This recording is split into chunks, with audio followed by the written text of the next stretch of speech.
Lewapda onlarça müň hektarlyk gowaçy buğday we göw ekinleri harasatyň netijesinde zaýalany. Apreliň ahyrynda Lewap we Mary welaýatlaryna gelen güýçli harasat ýurdun günnägor sebitlerini ekerançylyga uly zar wurdy. Onlarça müň hektarlyk buğday hemde gowaçy meýdanlary zaýa bolan kärenneçi daýhanlar olary söküp täzeden ekişe girişýär.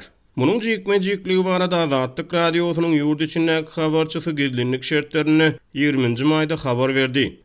Onun kärenneçi daýhanlara salgylanyp habar bermegine görä, Saýed etrabynyň ýeňiş, bereketli tejribeçiler daýhan birleşiklerini hemde welaýatyň başga da ýençeme daýhan birleşiklerini 10 miňlerçe hektar paýta ýagyş we harasatdan soň sökülip täzeden ekilip başlandy. Sebitde 10 miňlerçe hektarlyk buğday dolu derejede zaýalandy. Habarçynyň sözlerine görä, türkmen häkimetleri tebii apatyň ýetiren ziýanlaryny kärenneçi daýhanlara tölentmäge synanýar. Tutuş Türkmenistan boýunça bu ýyl 620 000 hektara goloý meýdan gowaçy ekiş üçin bölünip berildi. Lewaply paýtaçylaryň öňüne döwlet harmanyna 320 000 tonna paýta tapşyrmak wezipesi goýuldy. 2020-nji ýylyň hasıly üçin geçen ýylyň güýdünde ýurt boýunça 690 000 hektar meýdany buğday ekildi. Lewap welaýatynyň galla meýdanlaryndan bu ýyl 310 000 tonna buğday hasylyny ýygnamak planlaşdyryldy. Mundan ozal kärenneçi daýhanlar sebitde güýdük buğdaýyň giýje ekilmeginden şikaýet edipdiler. Bu sebitlerde gök, bakça eken daýhanlar hem uly ýitki çekdi diýip habarçymyz soňky maglumatyny üstüne getirdi.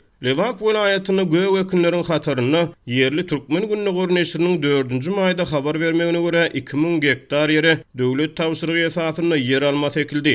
Kärenneçi daýhanlar bilen bir hatarda hususy daýhan hojalyklary hem harasatdan agyr ziýan çekenliklerini aýdýarlar. Öz şahsy serişdeleriniň hasabyna 50 hektar ýere yer almasyny we pomidor eken Lewaply daýhan Azatlyk radiosynyň habarçysyna atlandyrylmalyk şertini beren gurrungyny uly ziýany galandygyny aýtdy.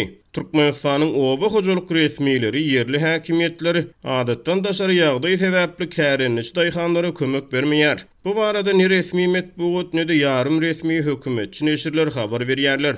Daýhanlar inni ýene giç ýetişýän ekin ekip çekilen ziýanyň öwedini dolmak üçin çykylygy gözleýär diýip Azatlyk radiosynyň habarçysy Lewapdan habar berdi.